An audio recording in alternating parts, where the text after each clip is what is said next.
Hello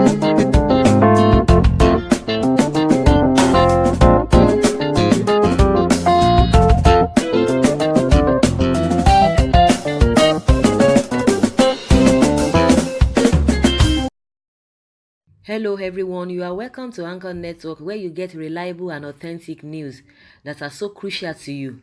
I say big thank you to everyone who has been part of this channel and who has taken time to subscribe. And if you are yet to subscribe, I say please click the red subscribe button and also the bell icon. The bell icon will allow you to get notified anytime we publish any news. And also, I would like you to look at the screen. There's a website address there that I would like you to visit and you'll be glad you did that. Thank you very much. Security is better now than before, Loretta Onochie insists. The social media aide to President Muhammadu Buhari, Mrs. Loretta Onochie, Saturday argued that Buhari has performed better in securing the lives and properties of Nigerians than his predecessors. Disclosing this via a verified Twitter handle, Onochie apologized to Nigerians for the little security challenges going on, noting that in due time, President Muhammadu Buhari will have everything under his control. So meaning things that are not under his control. And she says, and she calls it little security challenges going on. She calls it little. Recall that the opposition PDP, People's Democratic Party, PDP, has repeatedly reported the incompetency of President Muhammadu Buhari's administration in handling security issues, especially the recurrent clashes between farmers and herders. In view of that, Onochie today counterblasted the opposition with a proof of security graph allegedly presented by the channel's television. Many don't know our achievements so far, Loretta Onochie says. She said, "Thank you at Channels Television for confirming what we have been shouting on rooftops, but which tribal and religious bigots and troublers of Nigeria have willfully refused to heed. We are sad that security is still a big issue in our nation, but it's definitely better now. And Muhammadu Buhari will do more." That's what she said in her Twitter handle. And some people are really responding, to what she has said. There is a lot of talk these days about insecurity in Nigeria. I decided to take a look at which data says about whether it is rising or failing or falling regardless of the mostly political rhetoric. Here's what I found. Suggests much fewer deaths today than in 2014 and 2015. Other tweets include that Loretta Onochie said, "When some Nigerians told me that God will disgrace at Atiku, I did not know it will happen so soon. At the election tribunal, God chose Mike Zokome to be the agent of disgrace for Atiku at the tribunal. No one has ever been humiliated in this way worldwide." That was what she said, in her Twitter handle. If you guys go through her Twitter handle, you will see all of those things that she usually vomits. She usually vomits there. She said, "Alarmist at Atiku raises alarm over funds borrowed for national development. It is true that in the last 16 years preceding 2015, government borrowed to loot. Thankfully, under at Buhari, borrowed funds are specific to projects that benefit Nigerians like rail, roads, etc. Borrowed for development." That's hashtag borrowed for development, not hashtag borrowed to loot. And she went on and on and on. She said, "In the past, we had hashtag borrowed for looting. Our national infrastructure decayed and laid in ruins. Today, the story is different. We have hashtag borrowed for development. Old pension paid, dead industries resurrecting. Roads, rails, airports, etc. are being refurbished." That was what she said. And again, she said, "Very true, Madam Iyabo, but you must pardon your father. Aging has different effects on people. Some become wiser and more patriotic with age. Others become confused and self-centered. He needs special care. Thank you." I think she is responding or throwing jab at Obasanjo's daughter, Iyabo. The woman, she has a way of saying a lot of things, many things, and things that, gets a lot of Nigerians angry. And again, she said, what do you really want President Muhammadu Buhari to do regarding the security issues? And he quoted Yinka Odumaki, under President Obasanjo, he ordered shoot aside for OPC, his own people. Implication, President Muhammadu Buhari should order the police to shoot all Fulanis aside. And she said, keep dreaming. And that was what she replied.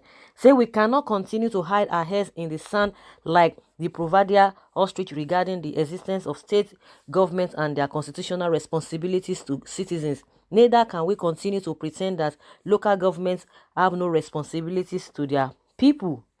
And those are the things that she's really saying and quoting people. She said the 10 acres of rosy premium grass planted about 3 weeks ago is almost ready.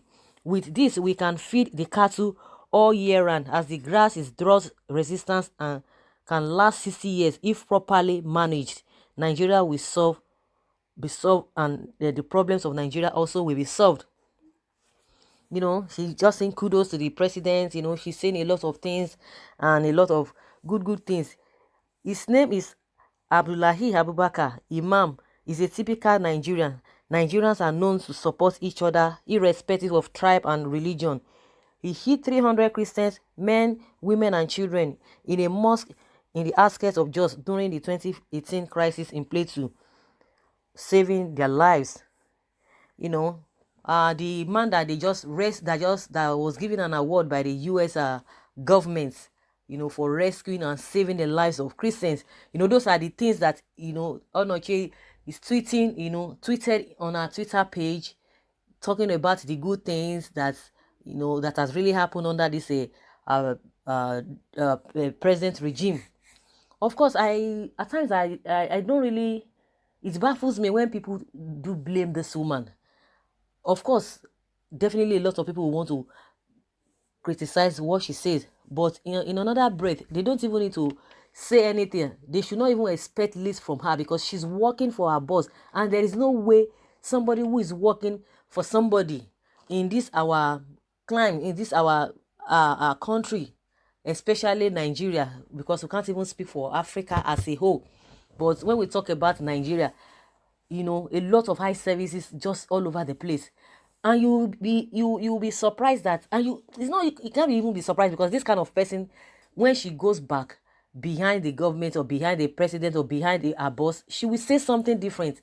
These are the things that these people just try to, you know, try to say things, even when those things are really facing you, when those things are really staring at you, they will say otherwise, because they want to maintain their job, because they are looking up to their boss not to say anything. They will just be, you know, playing at the gallery. They will just be saying things that will encourage the boss, or the boss wants to hear. They will not even say, okay, we are making some mistake in this area. They wouldn't want to say that. I just think maybe, and that's how government works. You know, they believe that they have sworn to an oath, you know, irrespective of what is happening. You just have to see, back up the government. You just have to see, support the government, even in the face of tribulations. You still have to say the government is still doing well. But thank God, she said, in little challenges, security, little challenges we are facing, you know, in respect of security, she made mention of it, but she calls it little, and she said very soon that Buhari, the president, will still be in full control. So why is he not in full control? What is happening? The commander-in-chief is not in full control. What is delaying him? What is depriving him not to be in full control? Those are the two things that she has even said that has really complicated or implicated her, or contradictory to what she's saying, that this security now is better than what we used to have, and just because of a little challenges, you know, as regards to insecurity. And again, Buhari very soon is going to be in full control. And the question is that, what are those little challenges that she's talking about? A lot, they call this kind of a thing little, and that was what the president said. He said isolated cases of security. That's what Obasanjo is really, you know, basing his letter or whatever, or criticism about. They call it, and a lot of people came out for the president. Though you called what is happening now as big as it is, you call it isolated cases. And now Onochie has come out to say there are little challenges, but thank God she has agreed that the president is not in charge. Those are the two things that she said that has really contradicted what she has been saying. And I could remember, I just like I was saying that in this our country, a lot of people just say things that their boss really wants to hear.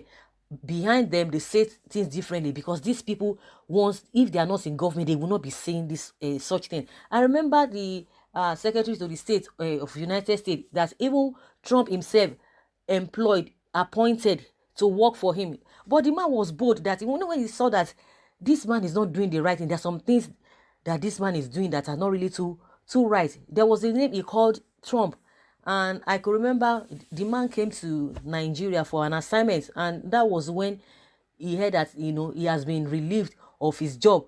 But the man could say it, for the fact that I'm working with you, for the fact that you appointed me, when things are going wrong, I need to tell it to you. And I think that man's name will be in the good record of even the masses, and it's going to speak for him, that no matter how highly placed you are, no matter how close you are to the power, when the authority is making some mistake or committing some blunders, you still have to say it. But in our area, no, nobody will want to say it. They will say different things behind you. And a lot of these leaders, they don't learn, they don't understand. And I think Good Luck will be able to tell the stories better, because when he was there, people were really coming. Immediately he lost the election, he understood the reality of life, because the people that were really coming to him, they were coming to Aso Rock. Immediately he lost the election, they ceased coming, and those are the people that will be saying something nasty things against him. So if you always believe in people telling you what you want to hear, because once they tell you what you don't like to hear, maybe you think they are castigating you. There are positive criticism, for somebody that is open-minded will be able to accept it. You filter some and you take some. So, but they feel that every time you just have to be praising them, even if you are doing wrong things, they just have to be praising you. They just have to be telling you that you are doing the right thing. And meanwhile, you are not doing the right thing. So, if Buhari is happy, or this woman is happy that, okay, he has already appointed this woman to be one of his aides, and definitely she just has to be saying good things so that she will continue to hold her job. She will continue to maintain her job. And I think that's what is happening, because if she has experienced this kind of a thing, or any of her family member has gone through all these things that the masses are going through, I'm sure she will not be saying this. She will not be saying it. So, guys, that's just my own opinion concerning what she has said. She has said, and she believes that security is now better. That Buhari is, has done better than his predecessors. That the security under Buhari is better than what we used to have. So, I would like you guys to to testify to that, if really security under Buhari has really improved. And comparing to what she said, that we have little challenges, and she really apologized to Nigerians, and that very soon Buhari will still be in full control of what is happening in the country. Please leave your comment below, and let's rub minds together. Bye.